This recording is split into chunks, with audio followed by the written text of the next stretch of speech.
دوستو سچی حکایت اور نصیحت کی کتاب سے یہ واقعہ آپ کو بتایا جا رہا ہے۔ ایک صاحب کہتے ہیں کہ میں ہر جمعہ کو صبح فجر کی نماز کے بعد اپنے والد صاحب کی قبر پر جایا کرتا تھا اور ان کی قبر پر جا کر فاتحہ خوانی کرتا تھا اور اس کے بعد میں وہیں سے اپنے کام کی طرف نکل جایا کرتا تھا۔ ایک بار ایسا ہوا کہ میں جمعے کے روز صبح فجر کی نماز کے بعد قبرستان گیا۔ میں نے جیسے ہی قبرستان میں اپنا پہلا قدم رکھا تو میں بہت حیران اور پریشان ہو گیا، کیونکہ اس دن قبرستان میں ایسی خوشبو آ رہی تھی کہ ایسی خوشبو میں نے آج تک کبھی نہیں سونگھی تھی اور نہ ہی ایسی مہک میں نے اس سے پہلے محسوس کی تھی۔ آج میں نے اس نئی خوشبو کو قبرستان میں محسوس کیا تھا اور اس خوشبو نے مجھ کو بے چین کر دیا، کیونکہ وہ خوشبو کسی بھی طرح سے اس دنیا کی خوشبو نہیں لگ رہی تھی۔ خیر، اس کے بعد میں اپنے والد صاحب کی قبر پر پہنچا اور فاتحہ خوانی کرنے لگا۔ اس کے بعد میں نے دیکھا کہ میرے والد صاحب کی قبر کے فاصلے پر ایک نئی قبر بنی ہوئی ہے، اس پر تازہ پھول اور نئی چادر رکھی ہوئی ہے۔ اس سے اندازہ لگانا مشکل نہیں تھا کہ یہ قبر 2 یا 3 دن پہلے ہی تیار کی گئی ہے۔ اس کے بعد جب میں نے والد صاحب کی قبر سے فارغ ہوا تو میں واپس جانے لگا۔ پھر میں نے سوچا کہ کیوں نہ اس نئی قبر پر بھی دعائے مغفرت مانگ لوں۔ یہ سوچ کر میں اس نئی قبر کی طرف چل پڑا اور وہاں جا کر مغفرت کی دعا مانگنے لگا۔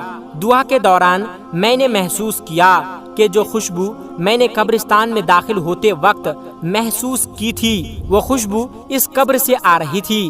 پھر میں نے اس قبر کی مٹی کو مٹھی میں بھرا۔ اس مٹی کو چھوتے ہی ایک دم سے حیران ہو گیا، کیونکہ اس قبر کی مٹی بہت ٹھنڈی تھی، جیسے نم ہو، لیکن وہ مٹی خشک تھی، یعنی کہ سوکھی تھی۔ اس لیے میں اس بات کو دیکھ کر بھی حیران ہوا کہ اس قبر کی مٹی کتنی ٹھنڈی اور نم ہے۔ اس کے بعد میں نے اپنی حیرت کو اپنے پاس رکھا اور اس مٹی کو واپس اسی قبر میں ڈال دیا اور اپنے ہاتھ جھاڑتے ہوئے وہاں سے چل پڑا اور وہیں سے اپنی دکان پر چلا گیا اور دکان کھول کر بیٹھ گیا۔ اس کے بعد میری دکان پر جب پہلا گراہک آیا اور اس نے جو سامان مجھ سے مانگا میں نے اسے وہ سامان دے دیا۔ جیسے ہی میں نے اسے سامان دیا تب وہ کہنے لگا کہ بھائی آج تو خوشبو بڑی کمال کی لگائے ہوئے ہو۔ اس کی بات سن کر میں حیران ہوا کہ بھائی کیسی خوشبو، میں نے تو کوئی خوشبو نہیں لگائی ہے، میرے ہاتھوں پر تو مٹی لگی ہوئی ہے۔ دیکھو، یہ سن کر وہ گراہک کہنے لگا کیوں مذاق کر رہے ہو بھائی، آپ نے بہت اچھی خوشبو لگائی ہے اور وہ بھی ایسی خوشبو کہ میں نے اس سے پہلے کبھی بھی محسوس نہیں کی۔ اتنا کہتے ہوئے وہ گراہک وہاں سے چلا گیا۔ اب میں پہلے ہی حیران تھا، اب میں اس کی باتوں کو سن کر اور بھی حیرانگی میں پڑ گیا۔ سوچتے سوچتے جب میں اپنے ہاتھ کو اپنی ناک کے قریب لے گیا تو میں نے محسوس کیا کہ وہی خوشبو ہے جو میرے ہاتھوں سے آ رہی ہے۔ اس کے بعد پورے دن میں اس نئی خوشبو کو محسوس کرتا رہا۔ اس کے بعد میں نے کئی بار اپنے ہاتھ بھی دھوئے تھے، مگر وہ خوشبو میرے ہاتھوں میں ویسے کے ویسے ہی رہ گئے۔ اس کے بعد اگلے دن یعنی ہفتے کے بعد میں نہ چاہتے ہوئے بھی قبرستان کی طرف چل پڑا اور اپنے والد صاحب کی قبر پر دعائے مغفرت کرنے کے بعد اس نئی قبر کی طرف چلا گیا، یہ سوچ کر کہ یہ نئی قبر کس کی ہوگی، آخر کون ہے اس قبر کے اندر جو اتنا نیک ہے، آخر اس نے ایسا کون سا عمل کیا ہوگا جو اس کی قبر اتنی ٹھنڈی اور خوشبودار ہے، اس نے ایسا کون سا کام کیا ہوگا جس کی بدولت اس کو اتنا بڑا انعام ملا ہوگا۔ یہی بات سوچ کر میں بہت زیادہ پریشان ہو رہا تھا۔ یہی بات سوچتا ہوا میں اس قبرستان کے کام کرنے والے کے پاس جا پہنچا اور اس سے پوچھا کہ بھائی یہ قبر کس کی ہے؟ تو اس نے مجھے بتایا کہ صاحب یہ قبر ایک عورت کی ہے۔ یہ جان کر میں اور زیادہ حیران ہوا اور سوچنے لگا کہ بھلا اس عورت کو یہ شاندار مقام کس طرح سے ملا ہوگا۔ اس کے بعد اگلے دن اتوار کا تھا۔ دیر تک سونے کی عادت ہونے کے باوجود بھی میں صبح فجر کی نماز کے وقت اٹھ گیا اور سیدھا قبرستان کی طرف روانہ ہو گیا۔ جیسے ہی میں قبرستان کے اندر داخل ہوا تو میں نے کیا دیکھا کہ اسی عورت کی قبر پر ایک بزرگ آدمی قرآن پاک کی تلاوت کر رہا ہے۔ پھر میں نے اپنے والد صاحب کی قبر پر گیا اور دعائے مغفرت کرنے کے بعد میں نے اس آدمی کی طرف دیکھا۔ وہ بزرگ آدمی بھی اس نئی قبر پر دعا کر رہا تھا جب وہ آدمی دعا سے فارغ ہوا تو میں نے دیکھا کہ اس کی آنکھوں سے موٹے موٹے آنسو گر رہے تھے۔ وہ سسک سسک کر رو رہا تھا اور بلک رہا تھا۔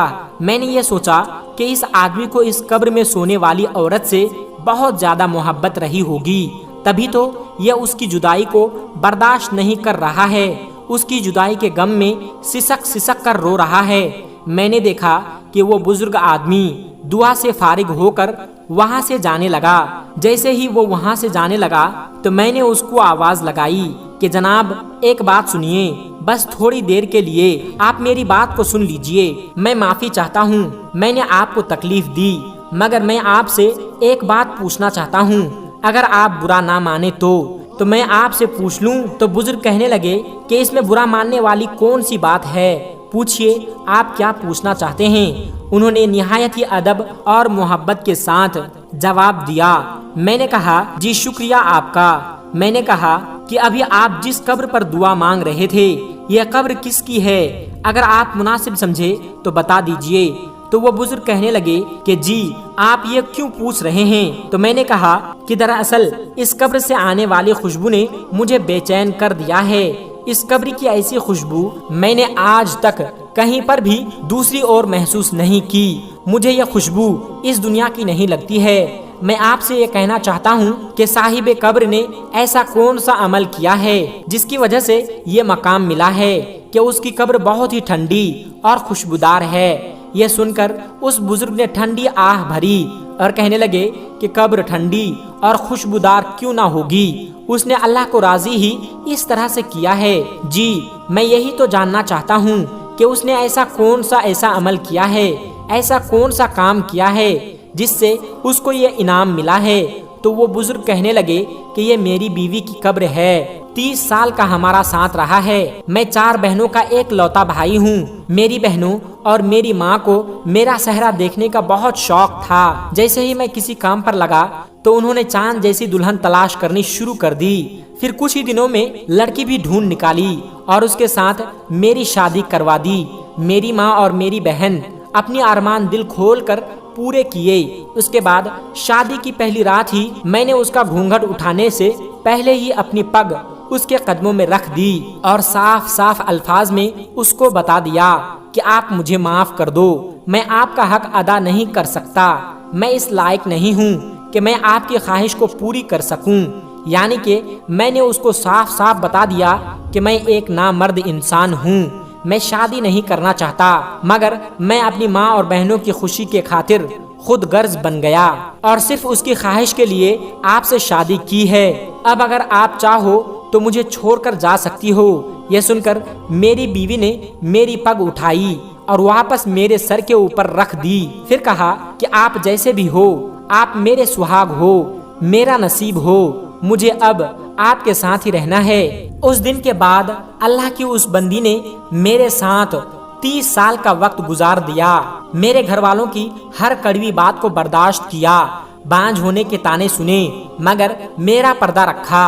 اللہ کیسے اس کی قبر کو ٹھنڈا اور خوشبو نہ کرتا جس نے اس دنیا میں پاک اور صاف زندگی گزاری ہو۔ اتنا کہتے ہوئے وہ بزرگ زار و قطار رونے لگے اور کہنے لگے کہ اس عورت نے 30 سالوں تک صبر کیا ہے، اور سب سے بڑی بات تو یہ ہے کہ اس نے میرا پردہ رکھا ہے، اور یہی وجہ ہے کہ اللہ تبارک و تعالی نے جنت کے باغوں میں سے ایک باغ اس کو عطا کیا ہے۔ پھر وہ بزرگ کہنے لگے کہ بس میں آپ سے یہی بات کہنا چاہتا ہوں کہ اگر کسی عورت سے آپ وفا چاہتے ہو تو اس کو وقت دو، اس کو محبت دو، اس کو بھروسہ دو، اور سب سے بڑی بات اسے عزت دو گے تو وہ آپ کے لیے جان دے دے گی، مگر آپ کے ساتھ وہ کبھی بھی بے وفائی نہیں کرے گی۔ اور ایسی عورت جو صبر کرتی ہے، اپنے شوہر کی خامیوں کو اور کمیوں کو چھپاتی ہے، ایسی عورت کا بہت بڑا مقام ہوتا ہے۔ دوستو، آخر میں ہمارے تمام مسلمان بھائی بہنوں سے گزارش ہے کہ اس چینل کو بنانے کا ہمارا مقصد یہ ہے کہ جتنے بھی ہمارے ہندوستانی بھائی بہن ہیں، چاہے وہ ہندو ہو یا مسلمان، سب کو اسلامی اور سبق آموز واقعہ سنا کر ان کا ایمان تازہ کرنا ہے اور سب لوگ اس سے کچھ نصیحت حاصل کر سکے۔ اور یہ بات بھی ہے کہ دین اسلام کی باتوں کو عوام اور مسلمانوں تک پہنچانا ثواب کا کام ہے، اس لیے اس ویڈیو کو ایک لائک کر کے اپنے قریبی دوستوں تک شیئر کر کے ثواب کا کام ضرور کرے۔ دوستو، آج کی ویڈیو میں بس اتنا ہی۔ اگر آپ کو یہ ویڈیو ذرا بھی اچھی لگی ہو تو آپ ہمیں سپورٹ کرنے کے لیے چینل کو سبسکرائب ضرور کر لیجئے گا۔ اللہ تبارک و تعالیٰ سے دعا ہے کہ ہمارے جتنے بھی مسلمان بھائی بہن اس ویڈیو کو دیکھ رہے ہیں اسے سیدھے راہ پر چلنے کی توفیق عطا فرمائیں اور اسے ہر ترقی سے مالا مال کر دے، آمین ثم آمین۔ آج کی ویڈیو میں بس اتنا ہی، ملتے ہیں ایک پھر نئی ویڈیو کے ساتھ، تب تک آپ اپنا اور اپنوں کا بہت زیادہ خیال رکھیے گا۔ السلام علیکم ورحمۃ اللہ وبرکاتہ۔